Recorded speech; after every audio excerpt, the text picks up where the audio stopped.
Hello guys, आज हम लेकर आए हैं क्लास 11 फिजिक्स का बेहद ही इम्पोर्टेंट चैप्टर काइनेमेटिक्स का लेक्चर नंबर 7 आपके अपने प्यारे से चैनल फिजिक्स टर्मिनल पर।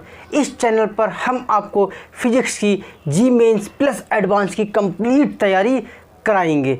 तो आज का हमारा लेक्चर है लेक्चर नंबर 7। आज जो हम करने जा रहे हैं, जो पढ़ने जा रहे हैं, उससे पहले एक बार नज़र देख लेते हैं क्या है। Distance, displacement, speed, velocity. तो आज हम डिस्टेंस के बारे में पढ़ेंगे, डिस्प्लेसमेंट के बारे में पढ़ेंगे, दोनों में डिफरेंस समझेंगे, स्पीड पढ़ेंगे, वेलोसिटी पढ़ेंगे, दोनों में डिफरेंस समझेंगे और करेंगे कुछ बढ़िया से बढ़िया खूबसूरत से सवाल जिसे करके आपका दिल गार्डन गार्डन हो जाए। तो चलिए बिना टाइम गवाए शुरुआत करते हैं हम आज के अपने लेक्चर की। क्या है हमारा लेक्चर? डिस्टेंस, डिस्प्लेसमेंट और स्पीड वेलोसिटी पर बेस्ड होगा। सबसे पहले तो बात करते हैं डिस्टेंस की। क्या होता है डिस्टेंस, क्या होती है? जैसे सपोज दैट ये है तुम्हारा घर, ये तुम्हारा घर है, ये है तुम्हारी क्रश का घर। ठीक, अब तुम इसे अपने घर से अपने क्रश के घर की गली में जा रहे हो, चक्कर लगा रहे हो, गली के चक्कर काटोगे तो यहाँ से तुम ऐसे भी जा सकते हो, तुम ऐसे भी जा सकते हो, तुम ऐसे भी जा सकते हो, कैसे भी जा सकते हो। तीनों रास्ते हैं। तुम अपने घर से अपने क्रश के घर की गली तक पहुँचने के लिए तुम्हारे पास कई रास्ते हैं। तो तुमने सपोज दैट ऐसे चले, तुम यहाँ पे ये इस तरीके से चले या इस तरीके से चले, तो तुमने ये जो लेंथ तय की, ये जो तुमने दूरी तय की अपने घर से अपने क्रश के घर की गली तक पहुंचने में, तुमने जो भी ये लेंथ तय की, एक्चुअल जो लेंथ तय की है, लेंथ एक्चुअल तुमने क्या तय करी है, यहाँ से यहाँ तक डिस्टेंस तुमने कवर की है, तो ये कहलाएगी डिस्टेंस। क्या हो जाएगी? डिस्टेंस। क्या होती है distance? Actual length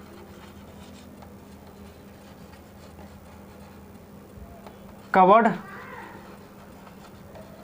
by the moving object. Moving object के द्वारा जो लेंथ तय की गई होती है एक्चुअल में, उसकी लेंथ, उसको ही हम डिस्टेंस बोलते हैं। ठीक, एसआई यूनिट इसकी हो जाएगी एसआई यूनिट, मीटर। क्वांटिटी कैसी है? स्केलर। ये कैसी क्वांटिटी है? स्केलर। इसकी कोई डायरेक्शन नहीं होती है। ऐसा यूनिट होगी इसकी मीटर, क्वांटिटी होगी इसकी स्केलर। क्लियर इतनी चीज़? तो इसे ज़रा टिपना चाहो तो टिप लो। इसे फिर से एक्सप्लेन कर देता हूँ कि जब भी कोई मूविंग ऑब्जेक्ट एक जगह से दूसरी जगह जाती है तो उस दौरान वो जो भी रास्ता तय करती है, जितना भी रास्ता तय करती है, उसको हम बोलते हैं डिस्टेंस। ठीक, अब वो चाहे कैसे भी रास्ता तय करे, वो डिस्टेंस हो जाएगा। फॉर एग्जांपल यहाँ पर 2 पॉइंट हैं ए बी, ये तुम्हारा घर, ये तुम्हारी क्रश का घर। यहाँ पर अपने घर से अपने क्रश के घर तक तुम ऐसे भी जा सकते हो, ऐसे भी जा सकते हो, ऐसे भी जा सकते हो, लेकिन तुमने ऐसे गए तो ये ऐसे गए तो ये क्या कहलाएगी? डिस्टेंस कहलाएगी तुम्हारी। ये ऐसे गए तो ये भी डिस्टेंस हो जाएगी। तो जब भी कोई मूविंग ऑब्जेक्ट एक जगह से दूसरी जगह जाए तो इस दौरान वो जो भी रास्ता तय करती है उसको ही हम डिस्टेंस बोलते हैं। क्लियर नहीं चीज़? चलिए, ये तो डिस्टेंस हो गया। आई होप तुम्हें समझ में आया होगा। अब बात करते हैं डिस्प्लेसमेंट की। डिस्प्लेसमेंट क्या होता है?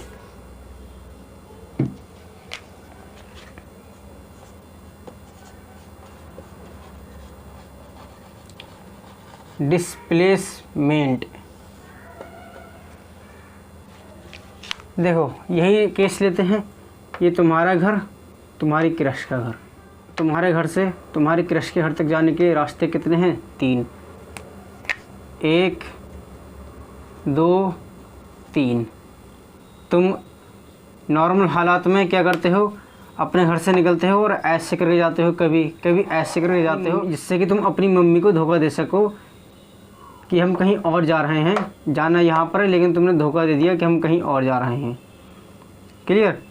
अब जैसे सपोज दैट क्या हुआ कि एक दिन तुम्हारी क्रश स्कूल से घर लौटी, उसने देखा मम्मी है नहीं घर पे, पता करा उसने, पता चला मम्मी मार्केट गई हैं, उसने तुम्हें तुरंत फ़ोन कर दिया कि राहुल घर आ जाओ जल्दी से, मम्मी बाज़ार गई हैं, आधे घंटे का समय है। तुम क्या करोगे उस दौरान? फिर अपने घर से अपनी क्रश के घर तक जाने के लिए तुम क्या करो, जो सबसे छोटा रास्ता होगा शॉर्टकट मारोगे तुम। जो शॉर्टकट तुम इस्तेमाल करोगे बस वही शॉर्टकट कहलाता है डिस्प्लेसमेंट। क्या करोगे तुम? अपने घर से अपनी क्रश के घर तक जाने के लिए जो सबसे छोटा रास्ता होगा तुम उस रास्ते को अपनाओगे तुम। क्या कहा मैंने कि इस कंडीशन में फिर अपने घर से अपनी क्रश के घर तक जाने के लिए जो सबसे छोटा रास्ता होगा तुम उसी रास्ते को अपनाओगे, उसी रास्ते पे जाओगे तुम। ठीक है, तो यही जो सबसे छोटा रास्ता होगा ये डिस्प्लेसमेंट कहलाता है। तो इसको हम कैसे कहेंगे डिस्प्लेसमेंट को? The shortest distance between any two point, the shortest distance between 2 points. ठीक, the shortest distance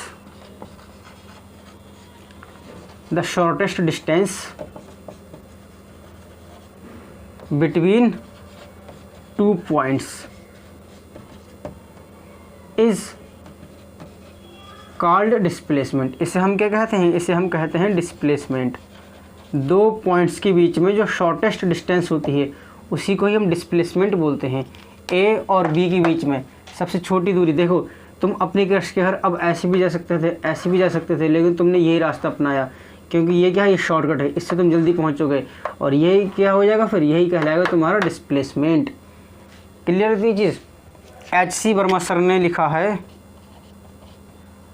the length of the straight line. ये डेफिनेशन मुझे बहुत पसंद आती है।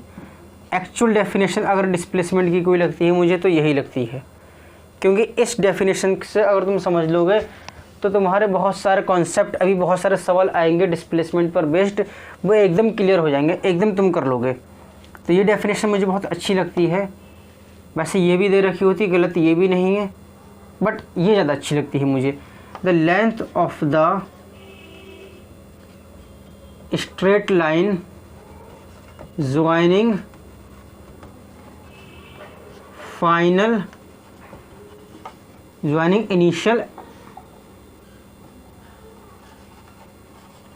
initial and final position of the object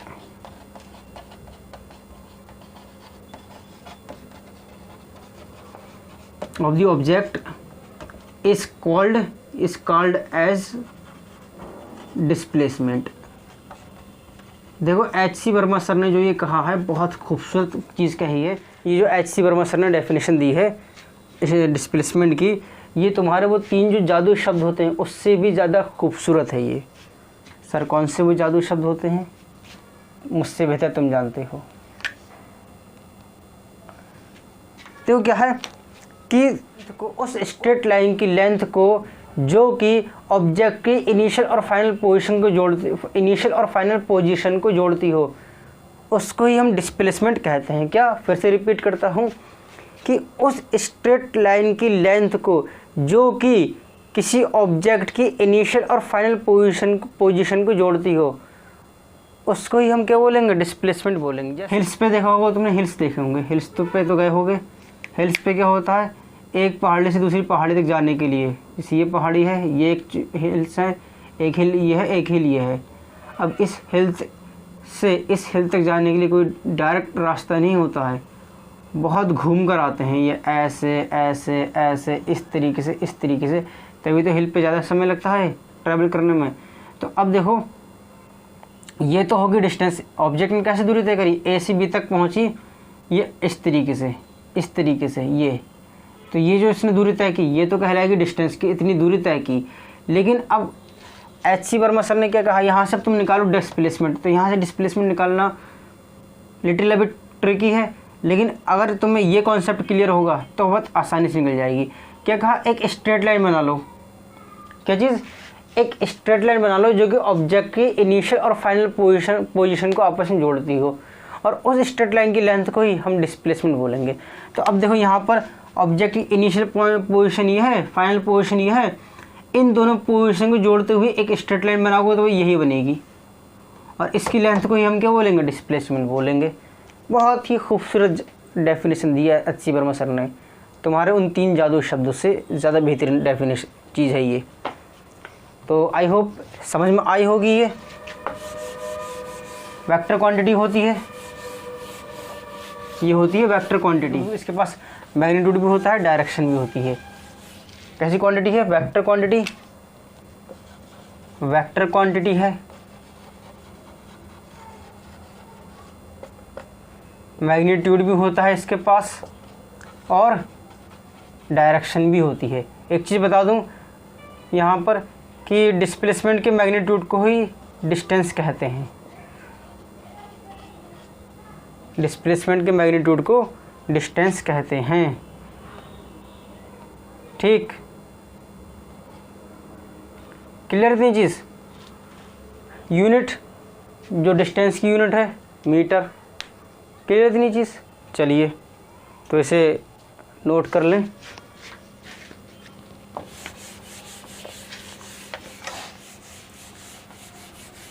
अब हम पढ़ते हैं डिफरेंस डिस्टेंस और डिस्प्लेसमेंट के बारे में।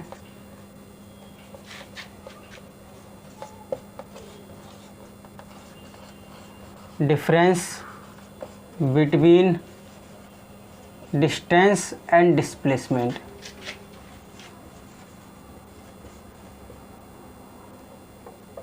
इसके नोट्स टेलीग्राम चैनल पर मिल जाएंगे।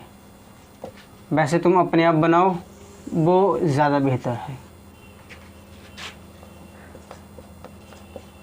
डिस्टेंस बना लो इस तरीके से, डिस्प्लेसमेंट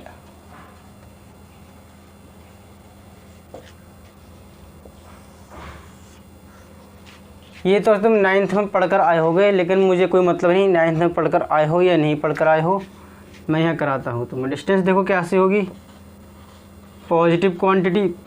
सबसे पहले तो लिखो कि स्केलर क्वांटिटी होती है।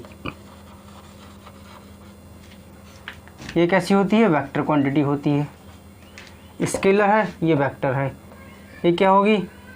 पॉजिटिव होगी। कब पॉजिटिव होगी? ऑलवेज, हमेशा ही पॉजिटिव होगी। पॉजिटिव भी हो सकती है, ज़ीरो भी हो सकती है, निगेटिव भी हो सकती है। भी हो सकता है, समझाता हूँ कैसे। तुम्हारी मम्मी ने तुमसे कहा कि जा माचिस ले आ। तुमने बाइक निकाली, 1 रुपये की माचिस खरीदने के लिए 40 रुपये का तेल फूकने के लिए माचिस तुमने क्या किया? बाइक निकाली और साथ में बिठाया एक दोस्त को भी कि यार चल मम्मी ने माचिस मंगाई है, मार्केट चल रहे हैं। तुम गए यहाँ पे, ये इस डायरेक्शन में बढ़े, यहाँ दुकान पे जाकर तुमने माचिस खरीदी। तो ये जो डिस्प्लेसमेंट है तुम्हारा, ये डिस्प्लेसमेंट होगा तुम्हारा पॉजिटिव। अब माचिस खरीदने के बाद तुम वापस घर पे आ रहे हो, घर की तरफ आ रहे हो, और यहाँ घर पर आकर अगर रुक रहे हो तो यहाँ पर ये हो जाएगा तुम्हारा क्या? डिस्प्लेसमेंट ज़ीरो, कि जहाँ से चले थे वहाँ ही वापस आकर रुक गए, ये हो गया ज़ीरो। लेकिन जब तुम घर से आ रहे थे तब रास्ते में तुम्हें एक स्कूटी पर जाती हुई दिखी खूबसूरत सी लंबे बालों वाली लड़की। तुम्हारे दोस्त ने कहा चल यार इसके पीछा करते हैं। तो तुमने कहा नहीं, मम्मी ने माचिस मंगाई, देर लेट हो गए तो मम्मी मारेंगी, बहुत बेलन से मारेंगी, बेलन से। दोस्त ने कहा नहीं 5 मिनट करेंगे पीछा, फिर वापस आ जाएंगे। दिल में तो तुम्हारे भी थी, तो तुमने कहा चलो अच्छा चलते हैं। अब क्या हुआ तुम्हारा? तुमने पीछा करा। अब तुम पीछा करते करते यहाँ पहुँच गए इस पॉइंट पर। और जब तुम इस पॉइंट पर पहुँचे तब तुम्हें पता चला असल में तुम जिसके पीछा कर रहे हो वो आलिया नहीं, वो तो कालिया है, जिसने अपने बालों को बढ़ा रखा है। ठीक है, जिसे देख के तुम्हारे अरमानों पर ओस पड़ जाती है और तुम वापस लौट जाते हो। तो यहाँ तक तो ज़ीरो। और इसके बाद जो तुमने ये एक्स्ट्रा डिस्प्लेसमेंट तय किया है, ये जो डिस्प्लेसमेंट होगा फाइनल, ये हो जाएगा नेगेटिव। ठीक है, समझ में आई कहानी कि नेगेटिव डिस्प्लेसमेंट कब होगा? चलिए अच्छी बात है जब समझ में आ गई तुम्हें। अगर डिस्टेंस क्या होगा तुम्हारा? डिस्टेंस या तो होगा, देखो लिखता हूँ मैं, डिस्टेंस या तो डिस्प्लेसमेंट से ज़्यादा होगा या बराबर होगा। क्या चीज़? या तो डिस्टेंस डिस्प्लेसमेंट से बराबर होगा या ज़्यादा होगा, लेकिन लेसर कभी नहीं, can not be, can never be, कभी भी डिस्प्लेसमेंट से कम नहीं होगा। कि डिस्टेंस जो हो डिस्प्लेसमेंट से कम हो, बराबर हो सकता है, ज़्यादा हो सकता है, लेकिन कम कभी नहीं हो सकता। डिस्प्लेसमेंट रिवर्स केस हो जाएगा डिस्प्लेसमेंट के लिए। डिस्प्लेसमेंट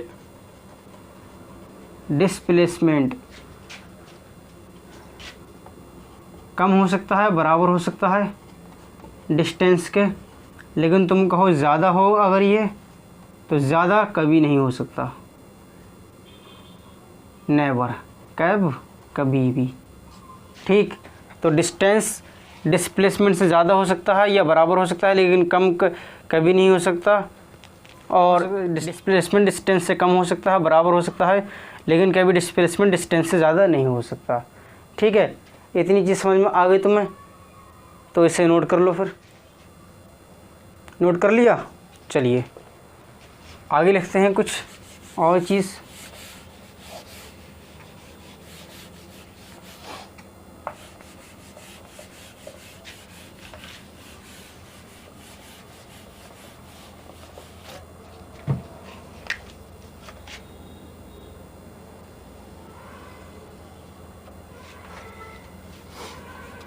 देखो, यूनिफॉर्म मोशन के दौरान डिस्टेंस जो होगा इक्वल टू हो जाएगा डिस्प्लेसमेंट के। यूनिफॉर्म अगर मोशन होता हो तो उस दौरान डिस्टेंस डिस्प्लेसमेंट के बराबर होगा। किसी दो पॉइंट के बीच में, फॉर 2 पॉइंट्स, या ऐसे लिख लो बिटवीन 2 पॉइंट्स, इस तरीके से, बिटवीन 2 पॉइंट्स, दो पॉइंट्स के बीच में डिस्टेंस की देखो इन्फिनिट वैल्यूज़ हो सकती हैं। डिस्टेंस कैन हैव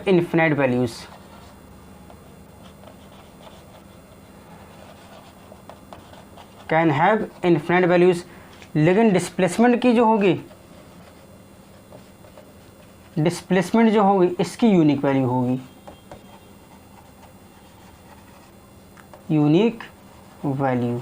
जैसे तुम, ये पॉइंट है ए और ये पॉइंट है बी, क्लियर नहीं चीज़। जैसे सपोज दैट ये तुम्हारा घर, तुम्हारी क्रश का घर। तुम्हारी क्रश ने कहा कि भाई 4 बजे के टाइम तुम घर पे आ जाना। 4 बजे के टाइम पापा बाहर चले जाते हैं मार्केट में, तो तुम क्या करोगे? 4 बजे टाइम, राइट टाइम उस घर के लिए निकलने के लिए रेडी हो गई, लेकिन उसी टाइम उसका आ जाता है फ़ोन जब तुम घर से निकल चुके होते हो कोचिंग का बहाना करके कि अभी घर पे पापा हैं, बस 10-15 मिनट तुम और टाइम काट लो फिर आ जाना। तो फिर तुम क्या करोगे? ये ऐसे कहीं घूम घाम के तब कहीं जाकर पहुंचोगे अपनी क्रश के घर पे, टाइम काट के कि इस टाइम में तुम्हारे क्रश के डैड, ये तुम्हारा होने वाला ससुर जी घर से जा चुके हों। तो टाइम काटने के लिए तुमने जो ये रास्ता अपनाया, ये रास्ता अपना के तुम जो घर पे पहुँचे, तो ये क्या है?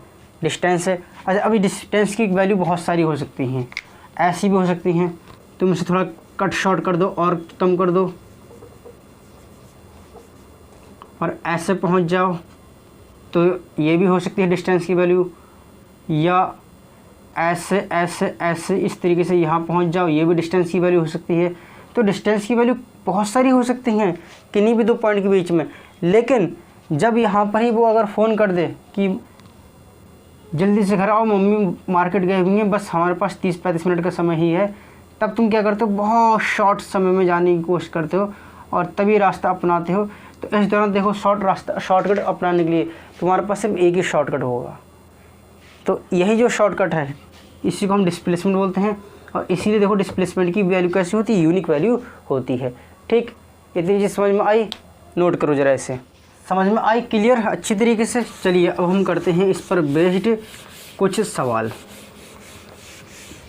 करने से कॉन्सेप्ट क्लियर होते हैं, अच्छी तरीके से तुम्हें मालूम होगा।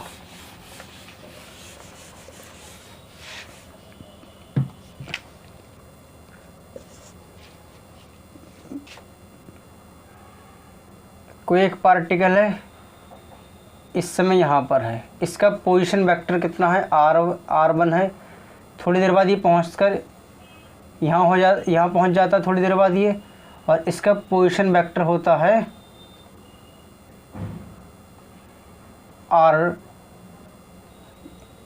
इसका पोजीशन वेक्टर होता है ये r2।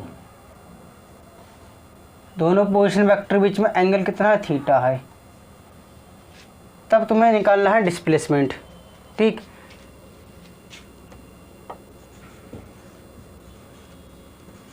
क्या है, ऑब्जेक्ट कोई टाइम t1 पर ऑब्जेक्ट पॉइंट A पर है इस तरीके से कि इसका पोजीशन वेक्टर r1 है। टाइम t2 पर ये ऑब्जेक्ट A से B पर पहुंच जाती है इस तरीके से कि इसका पोजीशन वेक्टर हो जाता है r2।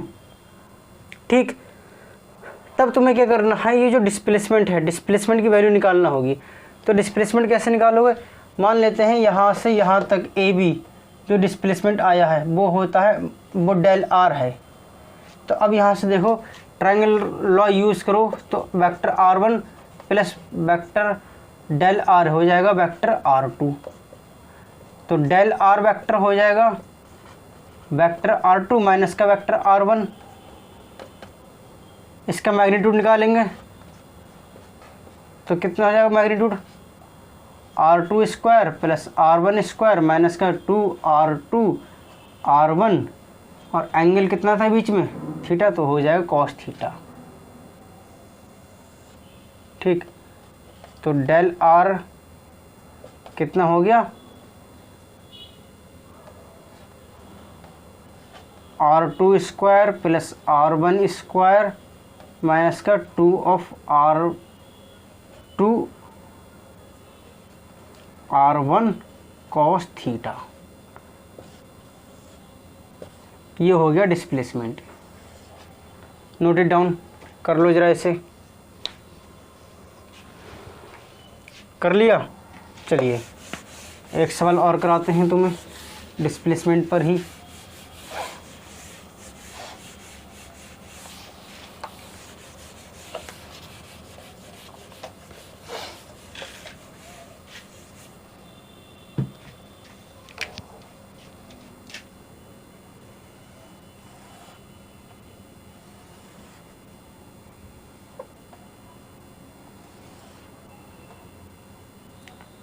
ये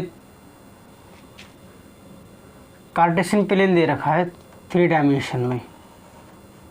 ठीक है, कोई ऑब्जेक्ट है वो ही चलना शुरू करती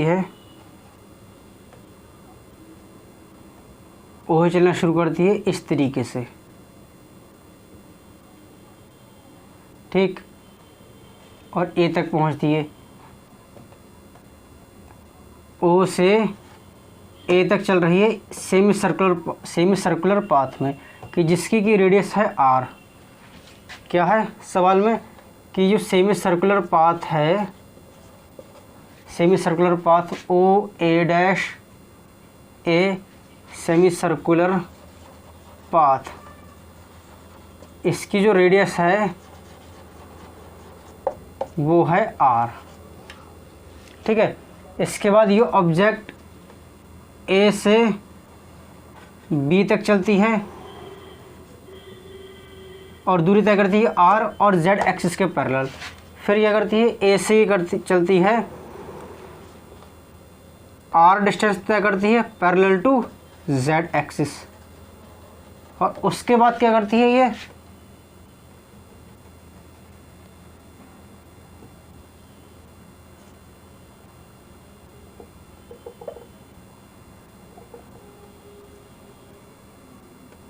चलो सही, ऐसे ही बना लो इसे, ए डैश यहाँ मान लेना। चलो उसके बाद क्या करती है, बी से सी की तरफ जाती है 2r डिस्टेंस तय करके पैरेलल टू वाई एक्सिस। तो हमें डी डिस्टेंस एस डिस्प्लेसमेंट, इसका रेशियो निकालना है। सवाल समझाता हूँ तुम्हें। सवाल क्या है, एक ऑब्जेक्ट है पॉइंट, देखो सवाल क्या है, सवाल में दे रखा है कि कार्टेशियन प्लेन है 3 डायमेंशन में, यहाँ पर एक ऑब्जेक्ट ओ से ए की तरफ चलती है semi circular path, semi circular path O A dash A में ए पर, और इस सेमी सर्कुलर पाथ की रेडियस है आर। उसके बाद ए पर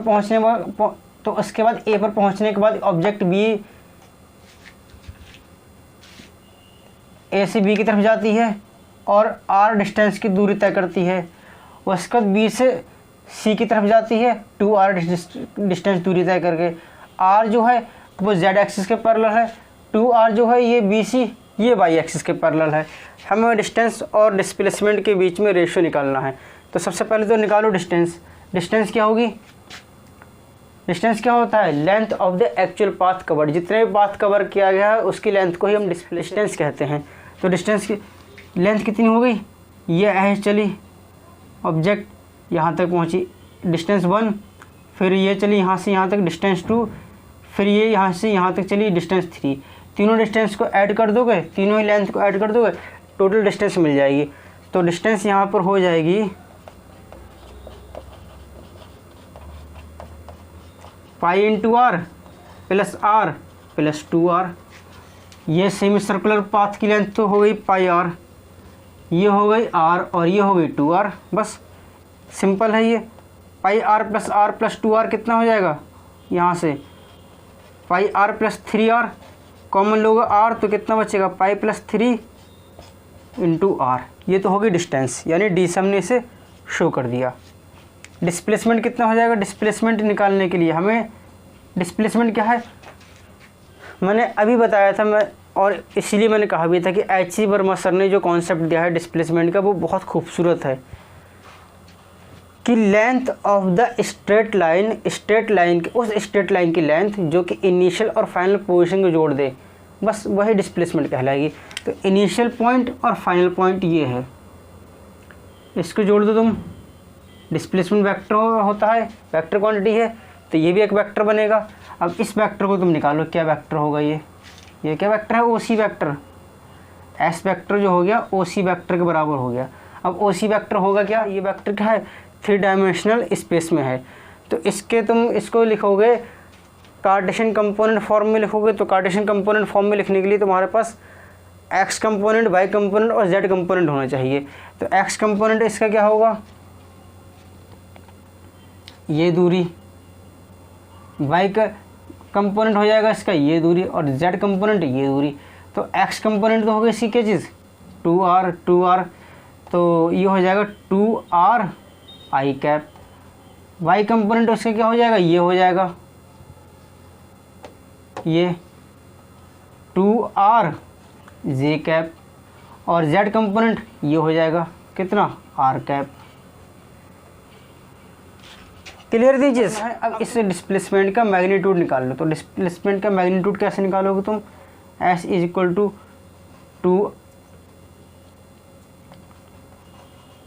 2r का स्क्वायर प्लस अगेन 2r का स्क्वायर प्लस अगेन r का स्क्वायर।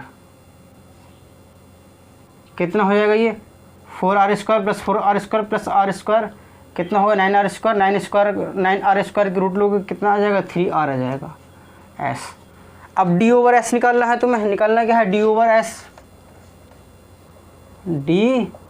ओवर s निकालना है। तो क्या हो जाएगा ये? Pi plus 3r upon r 3r।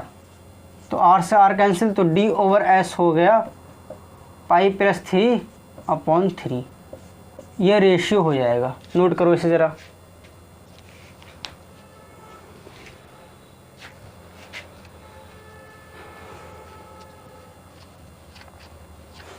कर लिया नोट? चलिए अच्छी बात है।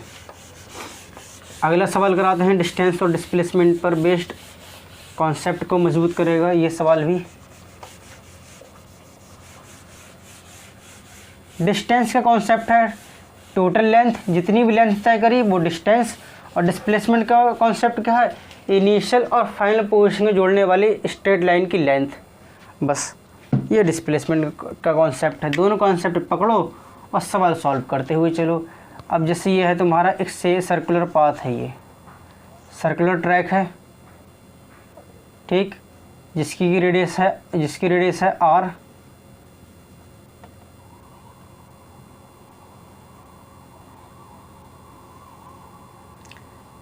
ये आर है इसकी रेडियस, क्लियर है ये चीज़, आर, क्या चीज़, आर। ऑब्जेक्ट है, ये पॉइंट ए है, ये पॉइंट बी है। कोई ऑब्जेक्ट ए से चलना शुरू करती है और उसके बाद बी पर पहुंचती है। तो फर्स्ट केस है जब ऑब्जेक्ट ए से बी तक पहुंच रही है, तब तुम्हें निकालना है डिस्टेंस और डिस्प्लेसमेंट। और जब ये ऑब्जेक्ट ए से चल के वापस ए तक ही पहुंच रही है, कि यहाँ से चली और वापस यहाँ पर ही आकर रुक गई, तब इस केस में तुम्हें निकालना है अगेन क्या, यही दो चीज़ें, जानी पहचानी, कर्मठ, ईमानदार, और वो क्या है, डिस्प्लेसमेंट। हाँ, ये तो ईमानदार हैं, तुम ही ईमानदार नहीं हो इन्हें पढ़ने में। अब तुम्हें क्या करना है, यहाँ पर डिस्टेंस डिस्प्लेसमेंट निकालना है दोनों केस में, कि ऑब्जेक्ट जब ऑब्जेक्ट ए से चल के बी पर पहुँच रही है तब डिस्टेंस और डिस्प्लेसमेंट क्या होगा, ए से चल के वापस ए पर ही पहुँच जा रही है तब डिस्टेंस और डिस्प्लेसमेंट क्या होगा। निकालो ज़रा जल्दी से, इसे हो गया फटाफट। Come on guys, type the answer in the comment box में आंसर टाइप करो। 9th क्लास का सवाल है ये, आसान सवाल है ये। देखो पहला कराता हूँ मैं, जब ऑब्जेक्ट ए से बी पर पहुँच रही है, तो लेंथ क्या, डिस्टेंस क्या हो जाएगी। डिस्टेंस के लिए कॉन्सेप्ट मैंने अभी बताया कि length of the path covered, जो भी पाथ कवर की गई होगी उसकी लेंथ। तो पाथ कैसे कवर की गई होगी, यहाँ से चली और वापस यहाँ से चली और बी पर आकर यहाँ रुक गई, तो ये उसकी लेंथ है। जो भी पाथ की लेंथ क्या है, ये लेंथ है पाथ की, तो ये क्या है, सेमी सर्कुलर है। तो इसके लिए तुम क्या करोगे, कैसे निकालोगे इसकी आर्क, सेमी सर्कल का सर्कमफ्रेंस है, तो सेमी सर्कल का सर्कमफ्रेंस क्या होता है, पाई आर। 2 पाई आर होता है पूरा सर्कल का, तो आधे सर्कल का क्या हो जाएगा, पाई आर। तो सर्कम यहाँ पर हो जाएगी डिस्टेंस फर्स्ट पार्ट कितना, पाई आर। डिस्प्लेसमेंट के लिए कॉन्सेप्ट क्या है कि इनिशियल और फाइनल पोजीशन को जोड़ने वाली स्ट्रेट लाइन की लेंथ। तो इनिशियल और फाइनल पोजीशन को जोड़ने वाली स्ट्रेट लाइन कौन सी है, ये है, तो इसकी लेंथ हो जाएगी, इसकी लेंथ क्या है, 2r। r इतनी है, r प्लस r कितना हो जाएगा, 2r हो जाएगा। क्लियर। सेकंड पार्ट ये और आसान है, जब ए से चल के ए पर पहुंच रही है तो डिस्टेंस क्या होगी, अगेन वही कॉन्सेप्ट कि ये ए से चली होगी और यहाँ पर पहुंच गई होगी, तो ये कहलाएगी तुम्हारी डिस्टेंस। तो डिस्टेंस कितनी होगी, डिस्टेंस हो जाएगी 2 पाई आर, सर्कल के सर्कमफ्रेंस है 2 पाई आर। और डिस्प्लेसमेंट कितना हो जाएगा, डिस्प्लेसमेंट हो जाएगा यहाँ पे 0, क्योंकि ऑब्जेक्ट जहाँ चली थी वहाँ पर ही आकर रुक गई, तो ये हो जाएगा डिस्प्लेसमेंट 0। क्लियर इतनी चीज़, करो जरा ऐसे नोट। तो चलिए अब शुरू करते हैं स्पीड। हमारा अब जो टॉपिक है वो है स्पीड। तुम लोगों ने डिस्टेंस डिस्प्लेसमेंट अच्छी तरीके से समझ लिया और इस पर कुछ सवाल भी कर लिए। अब हम करते हैं स्पीड। स्पीड देखो क्या होगा, देखो मोशन, ये जो एक मोशन है इसको पढ़ने के लिए, समझने के लिए, इसका नेचर जानने के लिए, समझने के लिए हमें distance, displacement, speed, velocity, acceleration सब कुछ आना चाहिए, सबके बारे में जानकारी होना चाहिए, तब हम कहीं जाके मोशन को अंडरस्टैंड कर सकते हैं, मोशन समझ सकते हैं। तो हमने पहले 2 टर्म्स डिस्टेंस और डिस्प्लेसमेंट पढ़ लिए, समझ लिए और इस पर बेस्ड कुछ न्यूमेरिकल्स भी कर लिए, जिससे कि हमारा कॉन्सेप्ट क्लियर हो जाए। अब हम करने जा रहे हैं हमारा जो लास्ट टॉपिक है स्पीड और वेलोसिटी, फिर करेंगे हम इस पर कुछ अच्छे सवाल। तो देखो स्पीड क्या है, स्पीड को ऐसे डिफाइन करते हैं, rate of change of distance. ठीक, कोई भी ऑब्जेक्ट जब मोशन में होती है तो वो एक पाथ तय करती है, वो पाथ किस रेट से तय कर रही है, किस रेट से वो उस पाथ पे चल रही है, तो इसी को ही हम बोलते हैं स्पीड। जैसे मान लो ये एक पाथ है ए सी, बीच में ये कुछ छोटे छोटे पॉइंट्स हैं, हर पॉइंट्स मान लेते हैं 1 किलोमीटर स्टोन है, ये 1 kilometre 1 kilometre 1 kilometre and so on. इस तरीके से ये सारे क्या हैं 1 किलोमीटर के मार्क हैं। अब कोई मूविंग ऑब्जेक्ट इस पाथ को किस रेट से तय कर रही है, इसी चीज़ को ही हम बोलते हैं स्पीड। ठीक है, अब यहाँ बात आ जाती है रेट से। तो रेट का यहाँ मतलब होता है टाइम से डिवाइड कर देंगे उसे, किसको, पाथ को। जो पाथ है रेट निकालने के लिए हम क्या करते हैं, रेशियो लेते हैं किसी दो चीज़ का। तो हमने क्या किया, यहाँ पे टाइम से डिवाइड कर दिया, तो यही हो जाएगी हमारी स्पीड। ये बताती है, इससे हमें ये पता चलता है कि ऑब्जेक्ट कितनी तेज़ी से मूव कर रहा है। जैसे मान लो ये 1 किलोमीटर की डिस्टेंस है, इसको ऑब्जेक्ट कर रहा है 5 मिनट में तय कर रही है, कोई दूसरी ऑब्जेक्ट इसको तय कर रही है 3 मिनट में, कोई दूसरी ऑब्जेक्ट इसको तय कर रही है 7.5 मिनट में।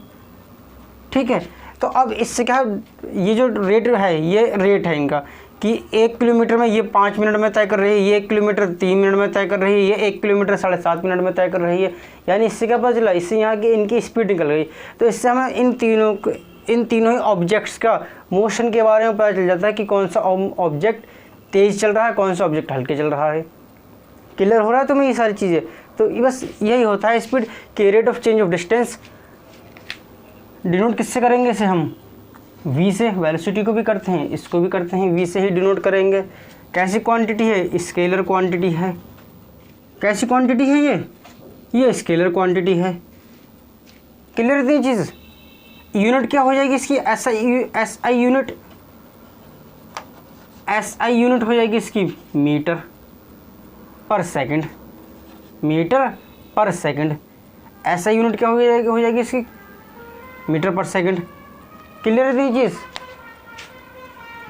प्रैक्टिकल यूनिट क्या होती है इसकी, प्रैक्टिकल यूनिट, ये तो हमारी SI यूनिट है। प्रैक्टिकल यूनिट जो हम यूज़ करते हैं, किलोमीटर पर आवर। इस यूनिट से क्लियर हो जाता है कि स्पीड का मायने क्या है। स्पीड का मायने यहाँ पे क्या निकल रहा है, किलोमीटर पर आवर यूनिट है, जो कि 1 घंटे में कितनी किलोमीटर ये तय कर रही है, यही होती है स्पीड। ठीक, समझ में आ गई इतनी चीज़।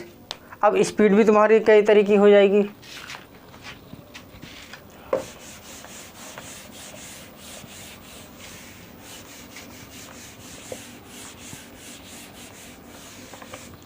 जैसे स्पीड हो जाएगी, एक हो जाएगी स्पीड तुम्हारी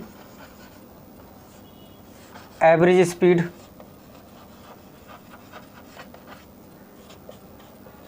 और एक हो जाएगी इंस्टेंटेनियस स्पीड। इंस्टेंटेनियस स्पीड, एक एवरेज स्पीड, एक इंस्टेंटेनियस स्पीड। अब एवरेज स्पीड क्या होती है, ऐसे देख लेते हैं। एवरेज स्पीड होती है कोई मूविंग ऑब्जेक्ट, क्या चीज़, कोई मूविंग ऑब्जेक्ट किसी टाइम इंटरवल के दौरान किसी डिस्टेंस को किस रेट से तय कर रही है, तो इसको ही हम बोलते हैं एवरेज स्पीड। जैसे एवरेज स्पीड को दिखाएंगे किससे, v एवरेज। जैसे मान लेते हैं कि t1 टाइम पर s1 पोजीशन है, s1 डिस्टेंस के तय की है, और t2 टाइम पर s2। तो अब क्या होगा, इस टाइम इंटरवल के दौरान इसने कितनी दूरी तय की गई होगी, तो ये हो जाएगा तुम्हारा s2 माइनस का s1 अपॉन t2 माइनस का t1, और ये हो जाता है डेल s ओवर का डेल t। ठीक, या इसे ऐसे भी कह सकते हैं, एवरेज स्पीड को ऐसे भी कहते हैं, टोटल डिस्टेंस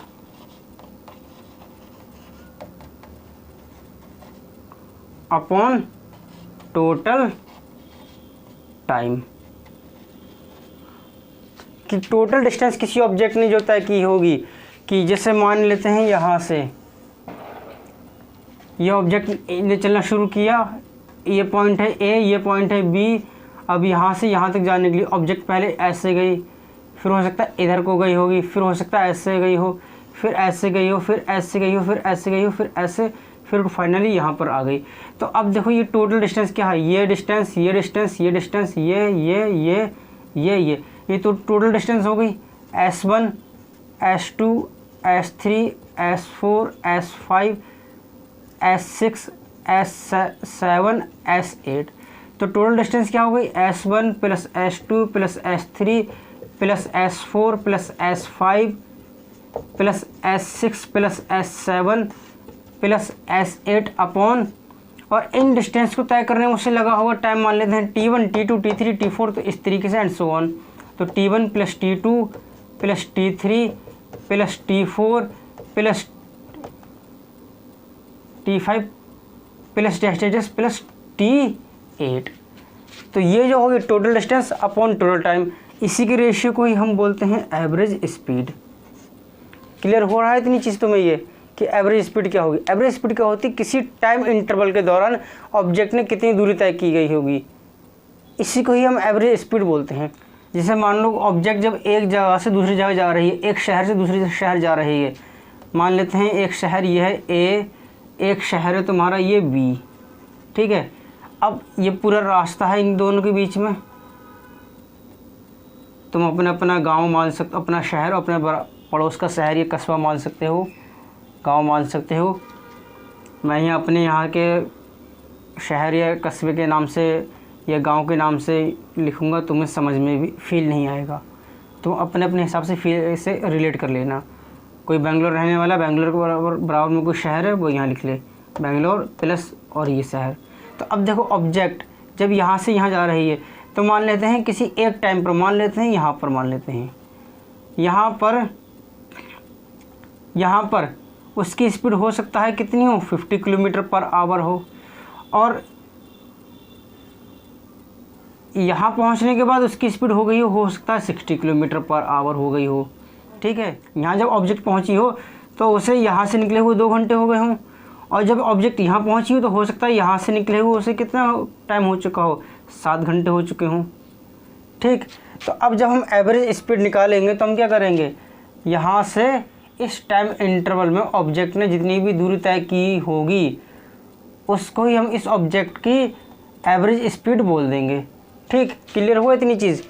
अब एवरेज स्पीड निकालेंगे, अगर हम यहाँ एवरेज स्पीड निकालें तो 60 माइनस का 50, चलो यहाँ नहीं लिखता होगा, यहाँ लिखता हूँ मैं तुम्हारे लिए।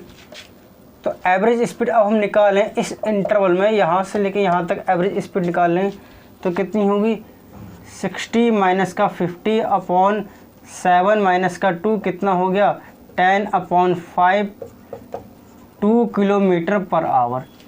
तो इस स्पीड से 2 किलोमीटर पर आवर की स्पीड से यहाँ से यहाँ तक की दूरी तय की होगी, ठीक है। तो एवरेज स्पीड की यहाँ से एक डेफिनेशन और ऐसी बन रही है कि एवरेज स्पीड क्या होती है, वो स्पीड होती है कि इस स्पीड से अगर ऑब्जेक्ट को हम मूव कराएं तो ये सेम टाइम में, दिए हुए टाइम में उतनी ही दूरी तय करेगी जितनी कि किसी एक्चुअल स्पीड से ये दिए हुए टाइम में दूरी तय करती। क्या, रिपीट करता हूँ, एवरेज स्पीड वो स्पीड होती है कि उस स्पीड से, यानी कि एवरेज स्पीड से अगर हम ऑब्जेक्ट को मूव कराएं तो ये दिए हुए टाइम में उतनी ही दूरी तय करे जितनी कि एक्चुअल स्पीड से उसी दिए हुए टाइम में दूरी तय करेगी। तो इसको यहाँ से एक डेफिनेशन और भी निकलती है एवरेज स्पीड की। बेफिक्र रहो, नोट्स में डाल दूंगा मैं, ये टेलीग्राम चैनल पर नोट्स मिल जाएंगे, डाउनलोड कर लेना। तो ये हो गया तुम्हारा एवरेज स्पीड का कारनामा। अब हम करते हैं कुछ चीज़ और करेंगे इसमें डिस्कस, एवरेज स्पीड के बारे में ही।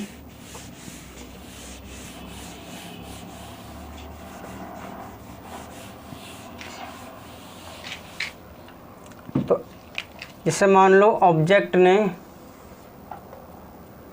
ए से बी जाते हुए 1 2 3, बीच में 3 पॉइंट मान लेते हैं हम, 3 स्टेशन मान लेते हैं, 3 स्टॉप मान लेते हैं, कुछ भी मान लो यहाँ पे 3 ये, ठीक है।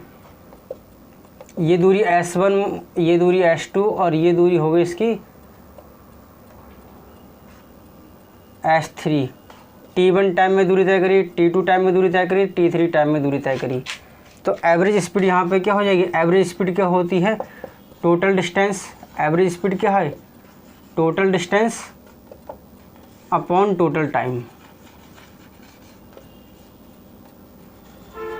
अब टोटल डिस्टेंस कितनी है, S1, यहाँ से लेके यहाँ तक S1 प्लस यहाँ से लेके यहाँ तक S2 प्लस यहाँ से लेके यहाँ तक S3, ये होगी टोटल डिस्टेंस। अपॉन टाइम कितना है, T1 plus T2 plus T3।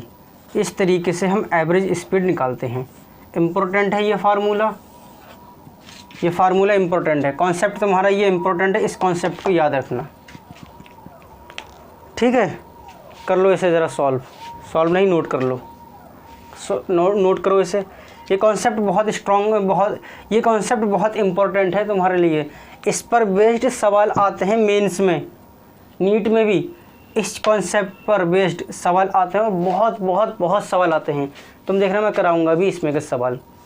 मैं भी आज तो मैंने लिया है ये डिस्टेंस का और स्पीड वेलोसिटी का लेक्चर, कल लूँगा मैं एक्सीलरेशन का लेक्चर, और उसके बाद तुम देखना स्पीड डिस्टेंस एक्सीलरेशन पर बेस्ड मैं कराऊंगा एक लेक्चर लेकर आऊँगा, जिसमें सिर्फ प्रैक्टिस प्रॉब्लम होंगी, और उन प्रैक्टिस प्रॉब्लम्स में जेई के नीट के आए हुए बढ़िया सवाल होंगे। ठीक है, जिससे कि तुम्हारी तैयारी अच्छी तरीके से हो सके, शुरू से ही तुम एक फास्ट ट्रैक मोड में चलो। तुम मान लेते हैं यहाँ पर अगर ये क्या दे रखा होता, उसने टाइम ना दे करके स्पीड दे रखी होती कि S1 दूरी तय करी है V1 स्पीड से, S2 दूरी तय करी है V2 स्पीड से, S3 करी है V3 स्पीड से, तब हमें एवरेज स्पीड निकालते हैं। हम कैसे निकालते हैं एवरेज स्पीड, तो एवरेज स्पीड के लिए फार्मूला क्या है हमारे पास, ये total distance upon total time. तो हमें यहाँ से एवरेज स्पीड तो ये मिल जाएगी क्या चीज़, टोटल डिस्टेंस। तो टोटल डिस्टेंस क्या है, S1 plus S2 plus S3, S1 plus S2 plus S3, ये तो हो गई हमारी टोटल डिस्टेंस। अब हमें चाहिए टोटल टाइम, टोटल टाइम भी तो चाहिए। तो टोटल टाइम कैसे मिलेगा, टाइम तो दे नहीं रखा है, कोई बात नहीं। हमें मालूम है कि स्पीड होता है डिस्टेंस अपॉन टाइम, स्पीड क्या है, डिस्टेंस अपॉन टाइम। तो यहाँ से टाइम मिल जाएगा डिस्टेंस अपॉन स्पीड, यानी कि T1 हो जाएगा, यहाँ से यहाँ तक आने में T1 समय होगा, वो कितना होगा, डिस्टेंस S1 अपॉन V1। तो T1 की जगह पर हमारे यहाँ पर T1 की जगह पर क्या आ जाएगा, S1 अपॉन V1 प्लस अब T2, यहाँ से लेके यहाँ तक जाते हुए T2, तो S2 अपॉन V2 कितना हो जाएगा, ये S2 अपॉन V2 प्लस यहाँ से लेके यहाँ तक जाते हुए उसे टाइम लगा T3, तो ये हो जाएगा S3 अपॉन V3। आया कहाँ से, सारा इसी फार्मूले से आया, T3 हो जाएगा S3 अपॉन V3। ठीक है, अब यहाँ पर तुम्हारा क्या हो, अगर S1 is equal to S2 is equal to S3 is equal to S हो जाए, तो कितना होगा ये सारा, 3S अपॉन S कॉमन आ जाएगा, 1 upon V1 plus 1 upon V2 plus 1 upon V3, S से S कैंसिल, कितना होगा ये 3V1 V2 V3 upon V1 plus V2 plus V3। Average speed note कर लो, नोट करो भाई इसे। इसी कॉन्सेप्ट में एक वेरिएशन और कर देते हैं, दो ही वेरिएशन है इस कॉन्सेप्ट में। पहला मेन कॉन्सेप्ट तो मैंने बता दिया था कि एवरेज स्पीड का मेन कॉन्सेप्ट क्या है। फिर एक वेरिएशन क्या कर दिया, ये वाला वेरिएशन कर दिया कि इन्होंने क्या करा, टाइम ना दे करके स्पीड दे दी, टाइम नहीं दिया। हमने एवरेज स्पीड निकाल ली, हमने कहा कोई बात नहीं, नहीं दे रहा हो तो मत दो, हम किस लिए हैं। हमने इस तरीके से करके निकाल दी यहाँ पे। अगला वेरिएशन क्या कर सकते हैं कि स्पीड, ये जो डिस्टेंस है, डिस्टेंस नहीं देंगे तुम्हें कि कितनी डिस्टेंस तय की है, बस ये कहेंगे कि किसी समय t1 के लिए v1 स्पीड से, फिर समय t2 के लिए v2 स्पीड से, फिर समय v3 के लिए t3 स्पीड से ये मूव किया है ऑब्जेक्ट ने। तो अब इसके लिए पूरी जर्नी के दौरान इसके लिए पूरी जर्नी के दौरान एवरेज स्पीड निकालो तुम। तो एवरेज स्पीड क्या हो जाएगी फिर तुम्हारी यहाँ पर? तो अब एवरेज स्पीड क्या होगी तुम्हारी? एवरेज स्पीड होती है टोटल डिस्टेंस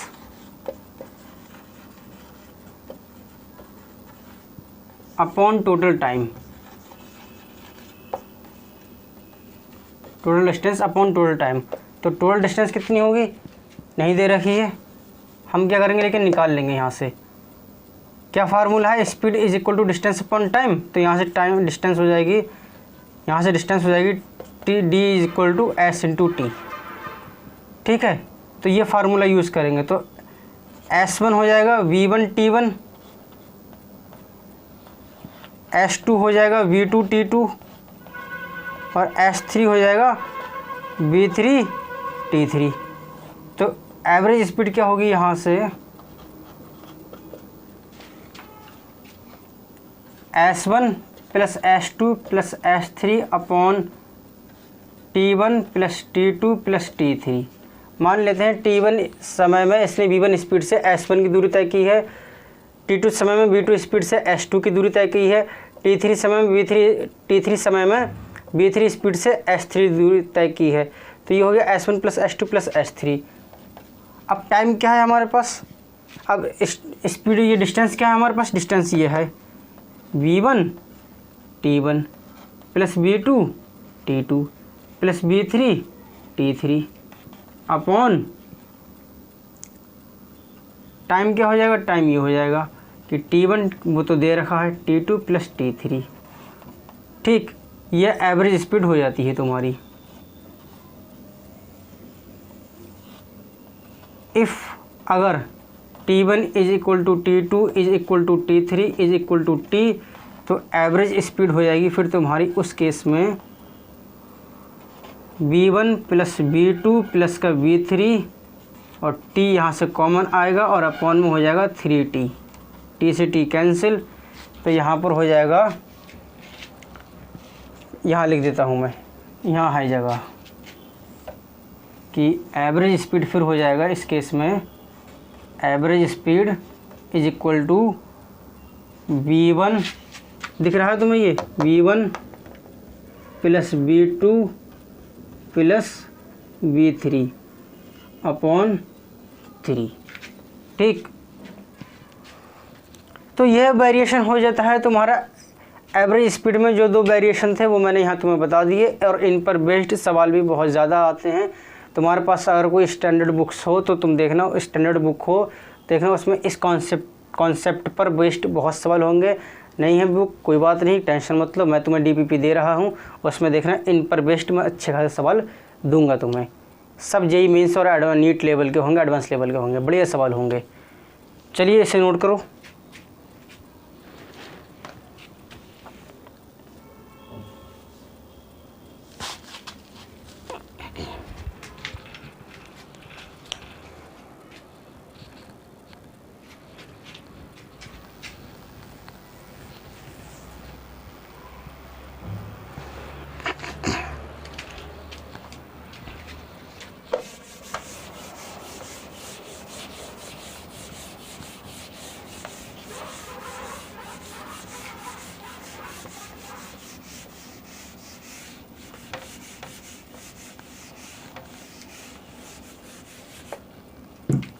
तो एवरेज स्पीड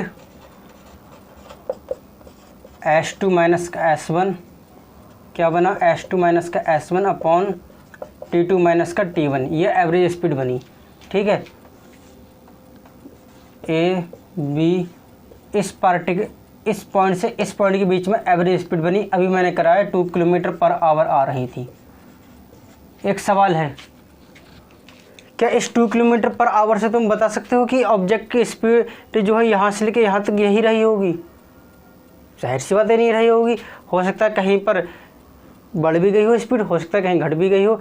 ऐसे जैसे मान लेते हैं कहीं रोड बहुत अच्छा आ गया और ट्रैफिक भी है नहीं, ठीक, तो क्या हुआ होगा, इन्होंने अपनी स्पीड बढ़ा भी दी होगी। कहीं रोड ऐसा आ गया कि नहीं रोड अच्छा है लेकिन ट्रैफिक है, स्पीड कम हो गई।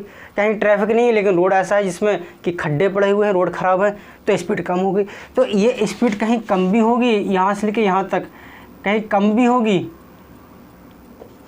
और कहीं बढ़ेगी भी। लेकिन एवरेज स्पीड कितनी आ रही है, 2 किलोमीटर/आवर। इस एवरेज स्पीड से क्या हम बता सकते हैं इसका मोशन का नेचर? नहीं बता सकते, बिल्कुल नहीं बता सकते इसका मोशन का नेचर। तुम्हें इसके लिए क्या करना पड़ेगा, फिर कुछ अलग सा टर्म सोचना पड़ेगा जिससे हमें इसका बारे में पता चल सके। किसके बारे में? स्पीड के बारे में। तब हमने टर्म बनाया यहाँ पे इंस्टेंटेनियस स्पीड। Instantaneous speed. और ये क्या होती है speed? Speed at a particular instant. Speed at a particular instant, किसी पार्टिकुलर इंस्टेंट पे जो स्पीड होगी, ठीक है, इंस्टेंट ऑफ टाइम। इंस्टेंट मतलब क्षण, पल, क्षण, किसी पर्टिकुलर इंस्टेंट ऑफ टाइम पे जो स्पीड होगी उसको हम बोलते हैं इंस्टेंटेनियस स्पीड। इसमें क्या होता है, जैसे तुम्हारा ये भी एवरेज है,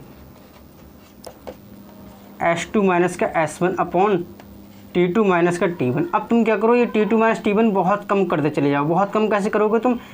ये जो यहाँ से लेके यहाँ तक का समय है तुम्हारा, इसको करीब करते चले जाओ और करीब करीब करीब करीब करीब करीब करीब करते रहो। बहुत ही करीब लेकर आ गए इन दो पॉइंट्स को तुम, इस तरीके से बिल्कुल ही करीब ले आए तुम ये। तो इस समय जो टाइम होगा वो टाइम तुम्हें एक पल की तरह लगेगा, क्योंकि दोनों पॉइंट्स क्या हैं, बिल्कुल करीब करीब हैं। तो यहाँ से यहाँ तक पहुँचे, तो यहाँ से यहाँ तक पहुँचने में से कितना समय लगेगा? एक पल लगेगा, 1 सेकंड लगेगा, 1 इंस्टेंट लगेगा। तो उस इंस्टेंट पे जो स्पीड हो जाएगी उसको ही हम बोलते हैं इंस्टेंटेनियस स्पीड। या ऐसे कह लें किसी भी एक समय पर जो स्पीड होगी वो इंस्टेंटेनियस स्पीड होगी।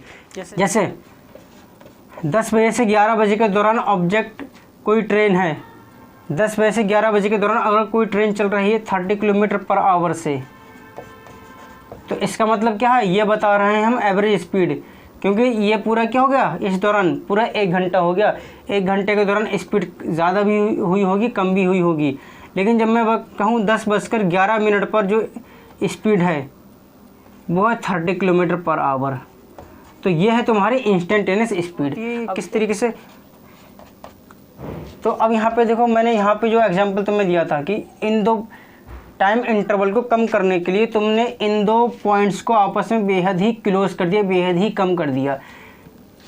ज़ीरो नहीं करा, बिल्कुल एक दूसरे को ऊपर नहीं चढ़ाया, लेकिन मतलब ज़ीरो नहीं किया, लेकिन करीब इतना ले आया कि ज़ीरो के लगभग बराबर, लगभग ज़ीरो हो जाए। तो इन चीज़ों को हम बोलते हैं लिमिटिंग कंडीशन। यानी कि हम यहाँ पे लगा देते हैं फिर लिमिट।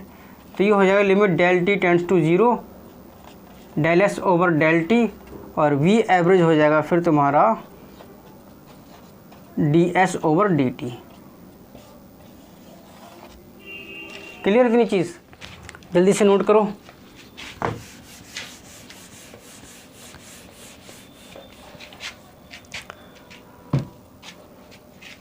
जैसे ऑब्जेक्ट, पोजीशन और टाइम ग्राफ दे रखा हो तुम्हारा, और पोजीशन टाइम ग्राफ तुम्हारा इस तरीके से बनता हो, ये A है, ये B है। अब इस A से B के दौरान तुम स्पीड अगर तुम निकालोगे,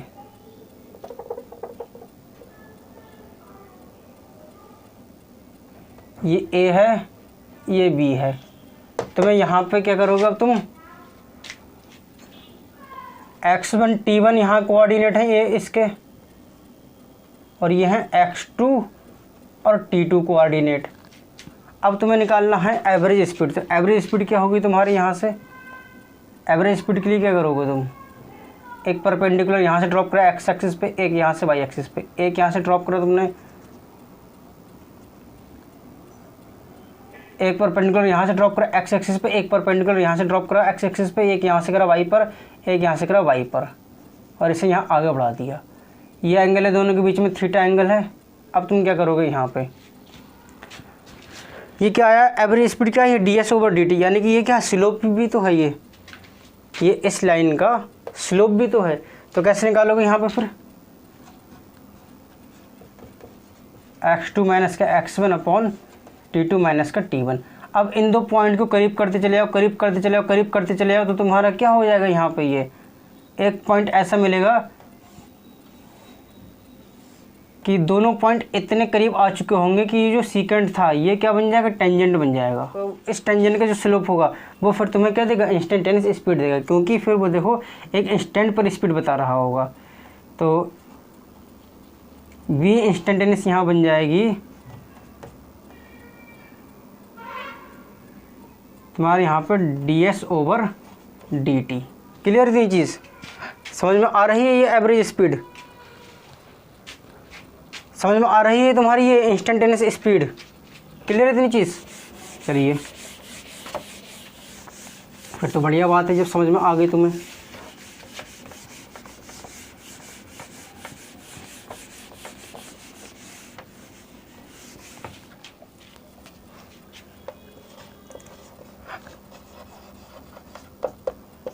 वेलोसिटी क्या होती है, वेलोसिटी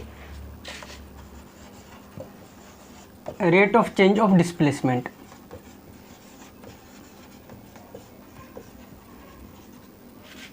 डिस्प्लेसमेंट वो क्या थी, rate of change of distance, और ये क्या है, rate of change of displacement, कि डिस्प्लेसमेंट में किस हिसाब से चेंज आ रहा है, उसी चीज़ को ही हम वेलोसिटी कहते हैं। अब वेलोसिटी कैसी क्वांटिटी है, ये वेक्टर क्वांटिटी है। कैसी क्वांटिटी है, वेक्टर। यूनिट मीटर पर सेकंड, ऐसा यूनिट मीटर पर सेकंड। क्वांटिटी कैसी, वेक्टर क्वांटिटी, यूनिट मीटर पर सेकंड। क्लियर इतनी चीज़। अब देखो वेलोसिटी भी दो तरह की होती है, कितनी तरह की, दो तरह की। कैसे, एक हो जाएगी एवरेज और एक हो जाएगी इंस्टेंटेनियस। ठीक है, एवरेज वेलोसिटी क्या होगी, किसी भी टाइम इंटरवल के दौरान ऑब्जेक्ट के डिस्प्लेसमेंट में जो चेंज आया होगा वो चेंज किस रेट से आया है, उसी रेट को हम एवरेज वेलोसिटी कहते हैं। जैसे कि यहाँ पे 10:15 से लेकर 10:20 के दौरान किसी ऑब्जेक्ट की जो वेलोसिटी है वो हो जाएगी एवरेज वेलोसिटी, क्योंकि ये बता रही है कि 5 मिनट के दौरान इसने जो डिस्प्लेसमेंट तय किया उस डिस्प्लेसमेंट में जो चेंज आया वो चेंज किस रेट से आया है, वो रेट पूरे 5 मिनट के लिए होगा।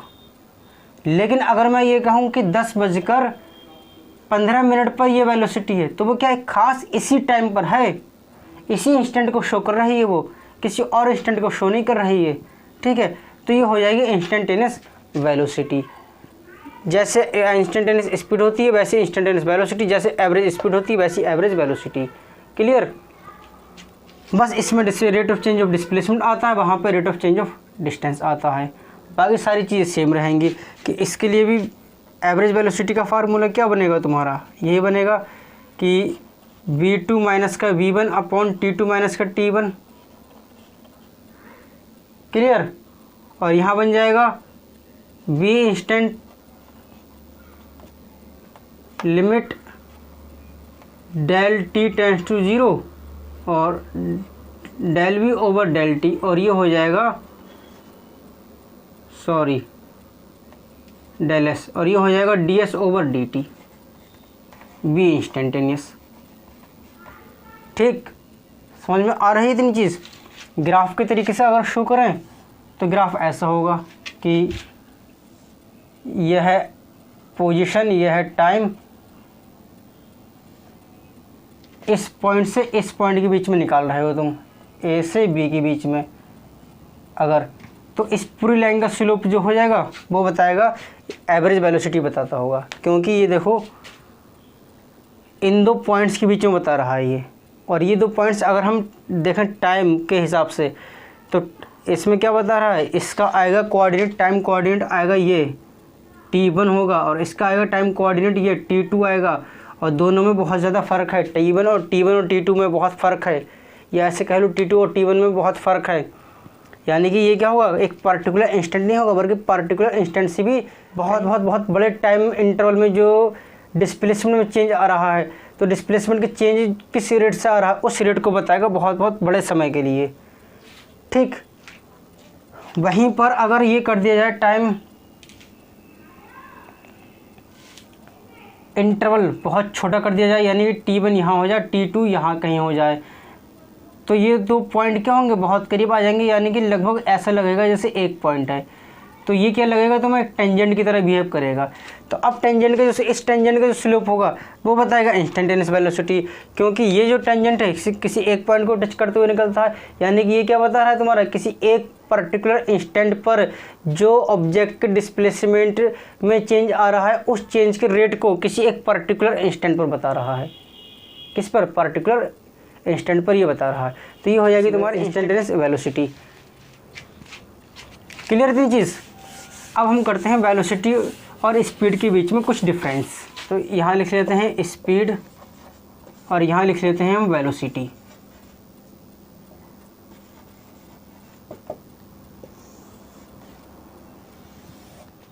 स्पीड तो क्या है, सबसे पहले तो ये हो जाएगा rate of change of distance.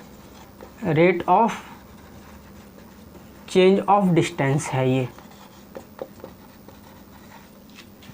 होगा rate of change of displacement.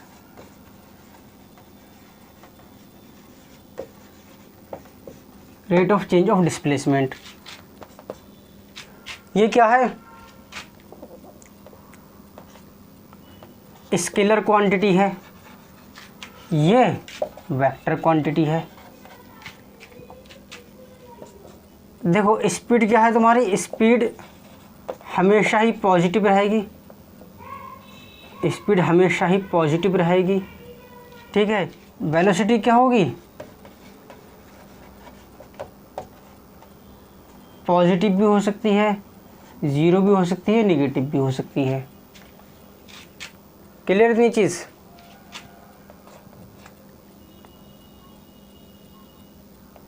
Speed हमेशा ही या तो बड़ी होगी वेलोसिटी से, स्पीड जो होगी हमेशा ही या तो वेलोसिटी से ज़्यादा होगी या बराबर होगी। वेलोसिटी क्या होगी, वेलोसिटी हमेशा ही स्पीड से कम होगी या बराबर होगी, लेकिन ये कभी इससे कम नहीं हो सकती, कभी भी इससे कम नहीं हो सकती, और ये कभी वेलोसिटी स्पीड से कभी ज़्यादा नहीं हो सकती। ठीक, समझ में आया।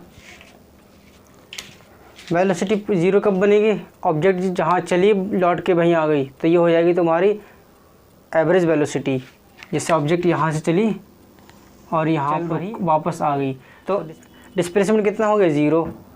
तो वेलोसिटी कितनी होगी तुम्हारी, डिस्प्लेसमेंट अपॉन टाइम। डिस्प्लेसमेंट कितना है, zero, zero upon time, zero ही आंसर आया, तो वेलोसिटी हो जाएगी ज़ीरो। इसे हम ऐसे भी कहते हैं, कैसे कि किसी मूविंग ऑब्जेक्ट के स्पेस कोऑर्डिनेट किस रेट से चेंज हो रहे हैं, तो इसको हम बोलेंगे वेलोसिटी, और जो पोजीशन वेक्टर होगा उसके मैग्नीट्यूड में जो चेंज आता होगा उसको हम बोलेंगे क्या, स्पीड। ठीक, जैसे यहाँ पर एक कार्टेशियन सिस्टम है, ये कोई इसमें इस तरीके से मोशन हो रहा है, तो यहाँ पे जो पार्टिकल है ये अभी यहाँ होगा, फिर यहाँ पहुँचेगा, अभी यहाँ है फिर यहाँ पहुँचेगा। तो देखो अब इसकी क्या होगी, स्पीड हर पॉइंट पर अलग अलग होगी। तो ये जो स्पीड पता चलेगी हमें, वो इस पॉइंट पे क्या है स्पीड, ये इस पॉइंट पे क्या है स्पीड, ये पता चलेगी हमें टेंजेंट से। टेंजेंट क्या बन गया तुम्हारे यहाँ पे, ये एक वेक्टर बन गया अपने आप में। ठीक है, क्योंकि 3 स्पेस में है ये, तो वेक्टर क्या हो जाएगा। अब इसकी पोजीशन क्या होगी भाई, पोजीशन हो गई इसकी XI cap plus YJ cap plus ZK cap. इस पॉइंट पर जो ऑब्जेक्ट की पोजीशन है वो हो गई R vector is equal to XI cap plus YJ cap plus ZK cap हो गई। और वेलोसिटी क्या है, rate of change of position vector. मैंने क्या बताया अभी कि वेलोसिटी एक डेफिनेशन ऐसी भी निकलती है कि rate of change of position vector is known as velocity, या rate of change of space coordinates of a moving object, ऐसे भी हम कहते हैं। तो यहाँ पर rate of change of position vector क्या है तुम्हारा, वेलोसिटी है। तो अब ये क्या है, पोजीशन वेक्टर है, इसका रेट निकालेंगे। रेट कैसे निकालेंगे, इसे डिफ्रेंशिएट कर लेंगे टाइम के रिस्पेक्ट में। तो ये हो जाएगा d/dt ऑफ आर वेक्टर, ये हो जाएगा d/dt of X I cap plus d/dt of Y J cap plus d/dt Z K cap. dx/dt क्या हो जाएगा, वेलोसिटी एक्स में, और dr/dt क्या होगा, ये भी वेलोसिटी होगी, ये वेलोसिटी वेक्टर बन गया। ये वी एक्स आई कैप, ये हो जाएगा V Y J cap plus ये हो जाएगा वी जेड के कैप, जहाँ पर वी एक्स होगा तुम्हारा dx/dt के बराबर, वी वाई होगा dy/dt के बराबर, और वी जेड होगा dz/dt के बराबर। क्लियर इतनी चीज़ समझ में आ गई। चलिए अब करते हैं हम कुछ सवाल। चलिए फिर सवाल करते हैं, जैसे मैंने कहा था।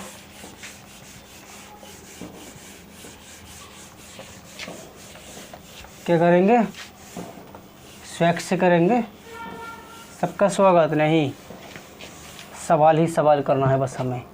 क्या है सवाल तुम्हारा, प्रैक्टिस प्रॉब्लम। लिख लो भाई यहाँ पे क्या चीज़, प्रैक्टिस प्रॉब्लम्स। 10th में और 11th में कुछ फ़र्क महसूस हो रहा है, इतने से इत्तू से न्यूमेरिकल होता है, इत्तू से न्यूमेरिकल होते हैं, इतने ज़्यादा न्यूमेरिकल होंगे। सब नहीं करना है, सिर्फ कॉन्सेप्ट समझो।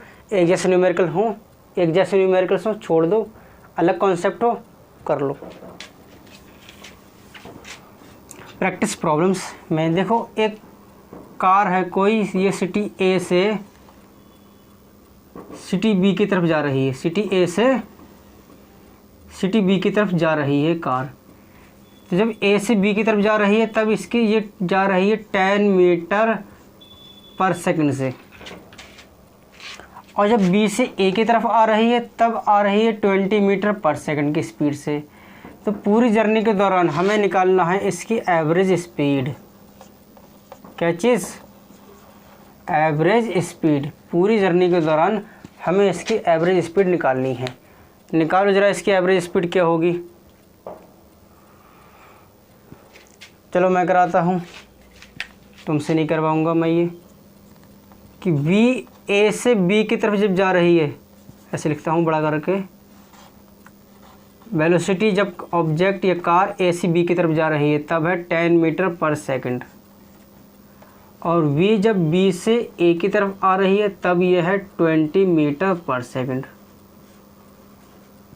ठीक, अब हमें निकालना है एवरेज वेलोसिटी। एवरेज वेलोसिटी कैसे निकालोगे, अब हमें निकालना है एवरेज स्पीड। तो एवरेज स्पीड कैसे निकालोगे, एवरेज स्पीड क्या है, सबसे पहले एवरेज स्पीड का फार्मूला लिखो। चलो ऐसे लिख लो, v एवरेज कितना, total distance upon total time. कितना हुआ, total distance upon total time. अरे वाह, मज़ा आ गया। ना तो टोटल डिस्टेंस दे रखी है, ना टोटल टाइम दे रखा है। कैसे करेंगे कैसे करेंगे कैसे करेंगे, कोई बात नहीं, हमारे पास तरीका है। मान लेते हैं कि ए से बी तक की जो दूरी है वो x है, तो बी से ए तक की दूरी कितनी होगी, ये भी x ही होगी। अच्छी बात है ये, क्लियर। तो टोटल डिस्टेंस कितनी होगी, x जाने में और x आने में, कितना हो गया टोटल डिस्टेंस तो ये हो गई। अब टोटल टाइम 10 मीटर पर सेकंड की स्पीड से ये x दूरी तय की है जाने में, तो कितना टाइम लगा होगा भाई। स्पीड क्या होता है, स्पीड है डिस्टेंस अपॉन टाइम, तो टाइम कितना होगा, डिस्टेंस अपॉन स्पीड। डिस्टेंस मान लिया हमने x, स्पीड कितनी है 10, तो कितना हो गया x अपॉन 10 प्लस इसी तरीके से x आए हैं हम 20 मीटर पर सेकंड की स्पीड से, तो टाइम कितना लगा हुआ, t2 मान ले टाइम हो गया वो, तो वो कितना हो जाएगा t2 टाइम, x/20। तो ये हो जाएगा तुम्हारा x + x 2x। और कितना होगा ये जानी, कितना होगा ये अब ये करके दिखाओ। ये होगा LCM 20, ये हो जाएगा 2x, ये हो जाएगा x। तो ये होगा तुम्हारा, कैलकुलेशन कर रहे हैं हम अब, कैलकुलेशन होगी कितनी होगी ये, 2x + x 3x अपॉन 20 ऊपर जाएगा तो कितना होगा 2x × 20/3x, x cancel, 2 2 = 40/3 metre per second. Average speed हो गई इसकी कितनी, 40/3 मीटर/सेकंड, ये इसकी एवरेज स्पीड हो गई। सवाल समझ में आ गया, नोट करो जरा इसे, हो गया ये। अच्छा, ये एवरेज स्पीड आई है, अगर तुमसे कहा जाए एवरेज वेलोसिटी क्या होगी, तब बताओ क्या होगी एवरेज वेलोसिटी, यही हो जाएगी।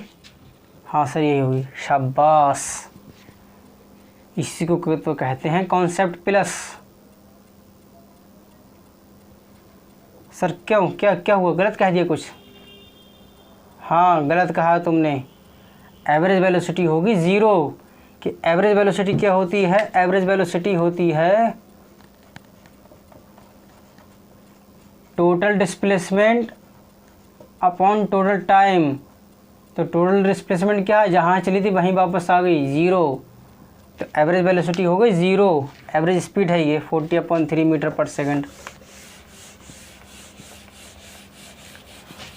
चलो एक सवाल और कराता हूँ, फिर तुम्हारा ये एवरेज वेलोसिटी वाला कॉन्सेप्ट भी क्लियर करा दूंगा इस सवाल से। क्या सवाल है कि कोई ऑब्जेक्ट x = 0 से चलना शुरू करती है, कि हाँ x = 0 से चलना शुरू करती है एक स्ट्रेट पाथ पे। मान लेते हैं ये स्ट्रेट पाथ है, तो x = यहाँ से चलना शुरू कर रही है, जो कि x = है 0, जो कि x = है 0, यहाँ से चलना शुरू करी, जो ऑब्जेक्ट ने यहाँ से चलना शुरू किया x = 0 से एक स्ट्रेट पाथ पे, और कितनी दूरी तय की, स्ट्रेट पाथ, और यहाँ पहुँच जाती है। दूरी कितनी तय करी, 25 मीटर। ठीक है सर, सब बढ़िया, मज़े आ रहे हैं सर, मज़े तो आएंगे ही, जब सब कुछ अच्छा चलता होगा तो मज़े ही आएंगे। 25 मीटर की दूरी तय की, और वहाँ जाने के बाद क्या किया इसने, स्टॉप, वहाँ जाकर रुक गई है। क्यों रुकी, भंडारा हो रहा था तो भंडारा खाने के लिए, इसलिए ऑब्जेक्ट रुक गई। ठीक है, यहाँ 25, यहाँ जाकर रुक जाती है। अब क्या करती है, ये टर्न करती है, वापस आती है, और टर्न करती है, टर्न बैक करती है, मतलब वापस मुड़ती है, और इस डायरेक्शन में चलना शुरू करती है। 10 मीटर तक दूरी तय करने के बाद ये रुक जाती है।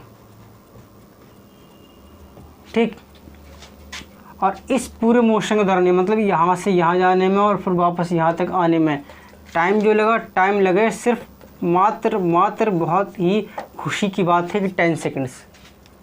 ठीक है, सिर्फ 10 सेकंड लगे। क्या हुआ, सवाल समझाता हूँ तुम्हें। ऑब्जेक्ट x = 0 से चलना शुरू करती है कि स्ट्रेट पाथ पे 25 मीटर की दूरी तय करती है, वहाँ जाकर रुक जाती है, वापस मुड़ती है, और पीछे की तरफ 10 मीटर तक आती है और रुक जाती है। तो इस पूरे मोशन के दौरान हमें क्या निकालना है, एवरेज स्पीड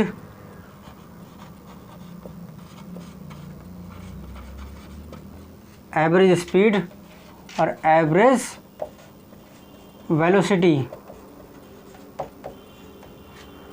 क्या निकालना है, एवरेज स्पीड निकालना है और एवरेज वेलोसिटी निकालना है। तो एवरेज स्पीड कैसे निकालोगे, एवरेज वेलोसिटी कैसे निकालोगे। देखो एवरेज स्पीड क्या है, एवरेज स्पीड है टोटल डिस्टेंस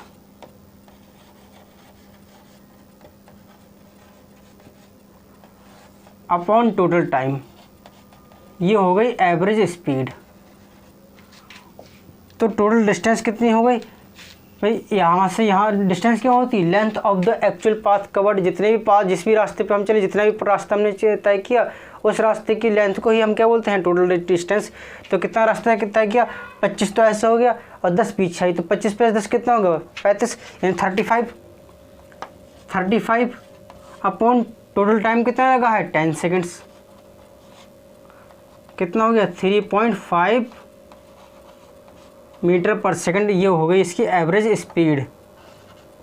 बढ़िया बात है, ये तो सब समझ में आ गया, चकाचक बढ़िया, एकदम मस्त तरीके से समझ में आ रहा है, सब बढ़िया तरीके से चल रहा है, मज़े आ रहे हैं।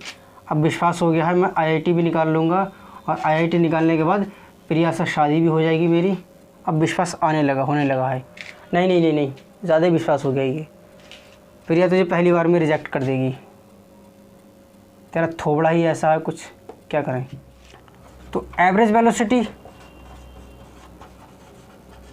क्या होती है, टोटल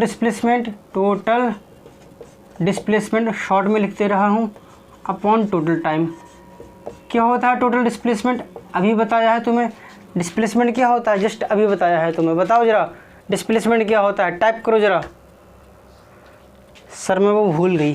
अरे दीदी, आज से 4 साल पहले 4:45 पे सफ़ेद शर्ट पहनकर तुम्हारे दोस्त ने SBI बैंक के सामने तुमसे जो बात कही थी वो तुम्हें आज भी याद होगी, और 4 मिनट पहले पढ़ा हुआ तुम ये टोटल डिस्प्लेसमेंट भूल गई।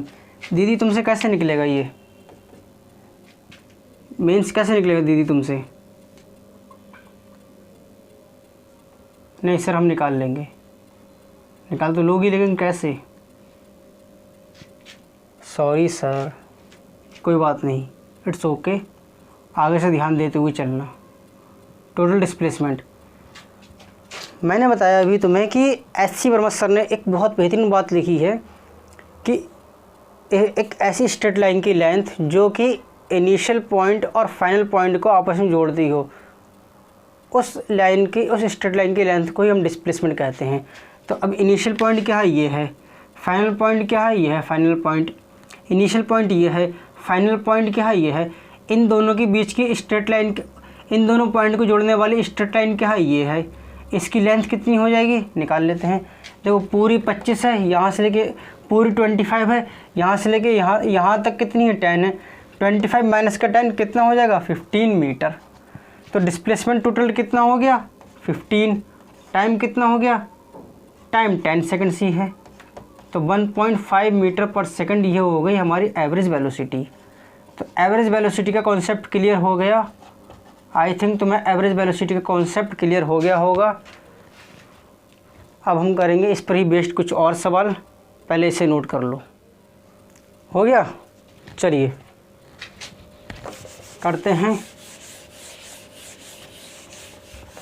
एक और सवाल, मज़ेदार सवाल। देखो कोई कार है,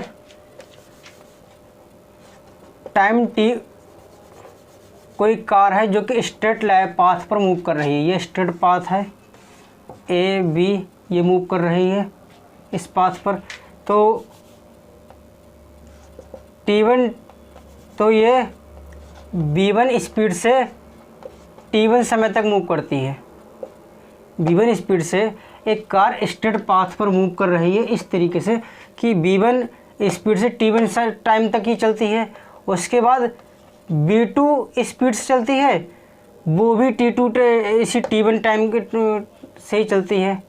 यानी जितने समय में जितने समय तक इसकी स्पीड B1 रही होगी, उतनी समय तक इसकी स्पीड B2 रही होगी इस कार की। तो हमें निकालना है एवरेज वेलोसिटी, एवरेज स्पीड निकालना है हमें।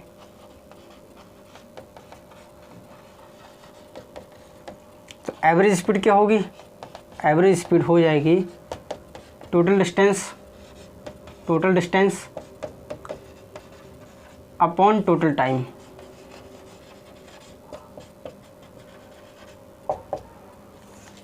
टोटल टाइम मान लेते हैं ये T1 equal to T2 is equal to T, तो कितना हो जाएगा टी प्लस टी। ठीक है, अब ये तो हो गया टोटल टाइम, हमें निकालना है टोटल डिस्टेंस। तो टोटल डिस्टेंस कैसे निकलेगी कि v1 स्पीड से t1 समय तक ये मूव की है, फिर v2 स्पीड से सेम इतने टाइम तक इसने तय की है डिस्टेंस। तो ये निकाल लेते हैं हम यहाँ से स्पीड डिस्टेंस, यहाँ से डिस्टेंस कितनी आएगी, मान लेते हैं ये डिस्टेंस है d1 is equal to v1t, और ये हो जाएगी d2 इसके लिए d2 is equal to v2t। तो d1 प्लस t2 यानी कि v1 t प्लस v2t, तो कितना होगा, यहाँ से t कॉमन आ जाएगा, t कॉमन आ जाएगा, v1 प्लस v2, और ये कितना हो गया 2t, t से t कैंसिल, कितना हो जाएगा v1 plus v2 upon 2।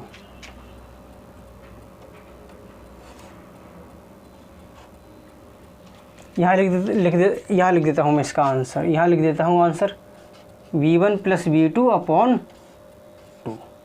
Clear है ये चीज़? चलो भाई नोट कर लो, इसे भी कर लिया नोट। चलो करते हैं अगला सवाल। ये भी एवरेज स्पीड पर ही बेस्ड सवाल है। देखो सवाल क्या है कि ऑब्जेक्ट ए से बी तरफ जा रही है, ऑब्जेक्ट ए से बी की तरफ जा रही है, तो इसने जो आधी जो दूरी है इनकी, हाफ जो डिस्टेंस है वो v स्पीड से तय की है, और जो बाकी आधी हाफ डिस्टेंस बची उसका भी हाफ 2v स्पीड से, और फिर जो बाकी आधे का भी आधा जो बचा हुआ है वो 4v स्पीड से तय किया है इसने। क्लियर इतनी चीज़? तो अब हमें निकालना है एवरेज स्पीड। एवरेज स्पीड क्या होगी, एवरेज स्पीड हो जाती है total distance upon total time. अरे वाह सर, मरवा दिया आपने, यहाँ तो ना डिस्टेंस दे रखी है ना टाइम दे रखा है, कोई बात नहीं, कॉन्सेप्ट यूज़ करो। कॉन्सेप्ट क्या है, total distance upon total time. तुम सिर्फ टोटल डिस्टेंस निकालो और टोटल टाइम निकालो बस, बाकी तुम्हें इससे कोई मतलब नहीं कि क्या होगा। सर टोटल टाइम तो दे नहीं रखा है, ना टोटल डिस्टेंस दे रखी है, कैसे निकालेंगे, ना कुछ एलिमेंट्री डिस्टेंस ना एलिमेंट्री टाइम दे रखा, कैसे निकालोगे, ना एलिमेंट्री डिस्टेंस ना एलिमेंट्री टाइम, कैसे निकालोगे। चलो हम बताते हैं कैसे निकालोगे। देखो जब भी इस तरीके के सवाल आएँ तो उससे तुम क्या करो, मान लो जितने पार्ट हैं ये 1 2 3 पार्ट हैं, तो उसका एक ज़्यादा मानकर डिस्टेंस मान लो। जैसे हम इसे टोटल डिस्टेंस को एस भी मान सकते हैं, वो भी करेक्ट है, गलत नहीं है वो भी। अगर एस मानोगे तो हाफ डिस्टेंस इन्होंने क्या दे रखा है, हाफ डिस्टेंस को तय किया है इन्होंने बी से, तो यानी कि ये क्या होगी, कितना डिस्टेंस हो गई, s/2 हो गई। अब ये क्या होगा, s/2 का हाफ यानी कि s/4, ये कितना हो गया, s/4 हो गया। सही है ये चीज़, गलत नहीं है। लेकिन तुम क्या करो यहाँ पर, अगर जैसे हम कह रहे हैं वैसा कर लो तो आसान रहेगा, कैलकुलेशन आसान हो जाएगी। कि कितने हिस्से हो गए इसके, 1 2 3 हिस्से हो गए, 3 में 1 ऐड करो, कितना हो गया 4 की डिस्टेंस से मल्टीप्लाई कर दो। डिस्टेंस तुमने s मानी है तो उसको 4s मान लो, 4s। तो अब इसका आधा कितना हो जाएगा, ये हो गया 2s। अब ये कितना बचे, 2s हो गया। अब यहाँ से लेके यहाँ तक कितना बचा, ये बचा 2s बचा। तो अब इस 2s का आधा ये कितना हो गया, s हो गया, और इसका आधा कितना हो गया, ये s हो गया। बस अब सवाल देखो तुम्हारे लिए बहुत आसान हो जाएगा कि टोटल डिस्टेंस तो हो गई हमारी 4s। मान लेते हैं यहाँ से लेके यहाँ तक जो टाइम लगा है वो t1 टाइम है, वो टाइम कितना आ जाएगा, t1 speed distance upon speed, तो डिस्टेंस कितनी है 2s, स्पीड कितनी है v, प्लस यहाँ देखो डिस्टेंस कितनी है s, स्पीड कितनी है 2v, यहाँ कितनी है डिस्टेंस s, स्पीड कितनी है 4v। अब देखो क्या करोगे तुम, इसको सॉल्व करेंगे सर, हाँ वो तो यही तो कह रहा था मैं, तुम्हें अंदर यही एटीट्यूड आना चाहिए। कैलकुलेशन करो, 4s अपॉन, तुम क्या करो s अपॉन v कॉमन ले लो, s अपॉन v कॉमन लोगे, ये बचेगा 2 प्लस ये बचेगा 1/2, ये बचेगा 1/4। s से s कैंसिल, v ऊपर चला जाएगा तो कितना होगा, ये 4v अपॉन 2 प्लस, अब ये क्या करोगे तुम यहाँ पे 4 और 2 का लोगे एलसीएम, तो 4 और 2 का एलसीएम कितना हो जाएगा यहाँ पे 4 मल्टीप्लाई कर लो 8, यहाँ पे कितना हो जाएगा 2 और यहाँ पे कितना होगा 1।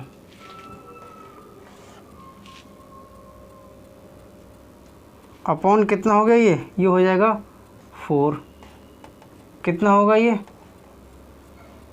4 और ये 4 यहाँ चला जाएगा मल्टीप्लाई में, तो 4b इंटू 4 अपॉन में ये हो जाएगा 8 + 2 10 11, तो कितना हो गया ये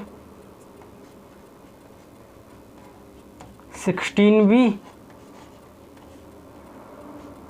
अपॉन 11, तो ये हो गई एवरेज स्पीड।